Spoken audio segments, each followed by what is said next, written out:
Present continuous tense में वो सारे एक्शंस शामिल होते हैं जो कि प्रेजेंट मोमेंट में किए जा रहे होते हैं, जो कि फ़िलहाल में इन प्रोग्रेस होते हैं या जारी होते हैं। उसके बाद आता है इसका फॉर्मूला या सेंटेंस स्ट्रक्चर। इसमें सबसे पहले है सब्जेक्ट, फिर है इस am are present continuous tense के हेल्पिंग वर्ब्स हैं। उसके बाद है वर्ब, फिर आईएनजी और ऑब्जेक्ट। वर्ब के साथ जो है वो हमेशा आईएनजी लगता है कॉन्टिन्यूस टेंसेस में। ये बात आपने याद रखनी है, चाहे पास्ट कॉन्टिन्यूस हो, प्रेजेंट कॉन्टिन्यूस हो या फिर फ्यूचर कॉन्टिन्यूस हो, वर्ब के साथ हमेशा आईएनजी मस्ट लगता है इन टेंसेस में। इसके हेल्पिंग वर्ब में जो इस है वो हमेशा सिंगुलर के साथ लगता है, जैसे ही, शी, इट। और जो एम है वो हमेशा सिर्फ आई के साथ ही लगता है।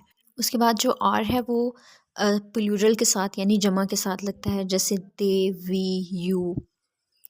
अब आते हैं इसकी एग्जांपल्स की तरफ। फर्स्ट इसकी एग्जांपल है आई एम रीडिंग बुक, यानी मैं किताब पढ़ रही हूँ।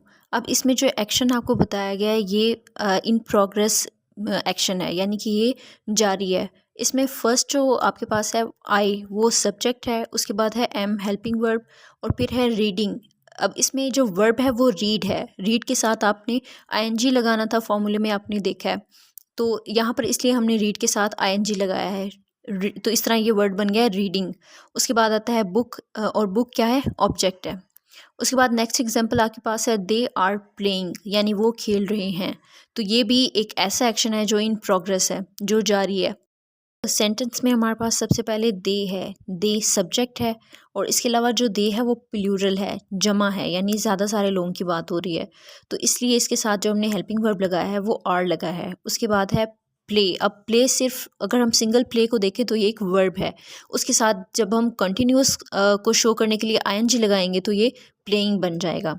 नेक्स्ट हमारे पास एग्जांपल है इट इज़ रेनिंग आउटसाइड। अब इसमें जो इट है, मैंने आपको पीछे बताया था कि इट जो है वो सिंगल है, तो इसके साथ हम इज़ लगाएंगे। हर सिंगुलर के साथ ही, शी, इट के साथ हम इज़ लगाएंगे। फिर है रेनिंग आउटसाइड, रेन जो है उसके साथ हमने आईएनजी लगाया, और आउटसाइड ऑब्जेक्ट। नेगेटिव सेंटेंसेस के लिए जो सेंटेंस स्ट्रक्चर है वो थोड़ा सा डिफरेंट होता है। इसमें सबसे पहले हम सब्जेक्ट लगाएंगे, फिर हेल्पिंग वर्ब, फिर नॉट, फिर वर्ब, फिर आईएनजी, और उसके बाद ऑब्जेक्ट। इसमें एग्जांपल्स से हम ज़्यादा अच्छे से समझेंगे। फर्स्ट एग्जांपल इसकी है Fatima is not doing homework, Fatima homework नहीं कर रही है। तो इसमें जो अब एक्शन वो बताया जा रहा है जो जारी है, इन प्रोग्रेस है। फातिमा इसमें जो है वो सब्जेक्ट है, इज़ हमारे पास हेल्पिंग वर्ब है। उसके बाद हमने फॉर्मूले के मुताबिक इसके बाद नॉट लगाया है। उसके बाद डूइंग होमवर्क, अब डू हमारे पास वर्ब था, उसके साथ हमने आईएनजी लगाया है फॉर्मूले के मुताबिक, और उसके बाद ऑब्जेक्ट जो है हमारे पास होमवर्क है। नेक्स्ट एग्जांपल में है my classmates are not participating in function, मेरे क्लासमेट्स फंक्शन में पार्टिसिपेट नहीं कर रहे हैं। तो इसमें जो माई क्लासमेट्स है ये हमारे पास ऑब्जेक्ट है, और अब क्लासमेट्स ज़्यादा से हैं तो इसलिए हमने इसके साथ आर लगाया है फॉर्मूले के मुताबिक, और उसके बाद नॉट, फिर है पार्टिसिपेट। पार्टिसिपेट करना अब क्या है, एक वर्ब है, तो उसके साथ हमने आईएनजी लगाया है, और फिर ऑब्जेक्ट। इन फंक्शन जो है हमारे पास ऑब्जेक्ट है। नेक्स्ट है हमारे पास इंटेरोगेटिव सेंटेंसेस। अब इंटेरोगेटिव सेंटेंसेस में भी जो हमारे पास फॉर्मूला है या सेंटेंस स्ट्रक्चर है वो थोड़ा सा डिफरेंट होता है। उसमें जो है बस हेल्पिंग वर्ब जो है वो फर्स्ट पर आ जाते हैं, और हेल्पिंग वर्ब के बाद हमने सब्जेक्ट लगाना होता है।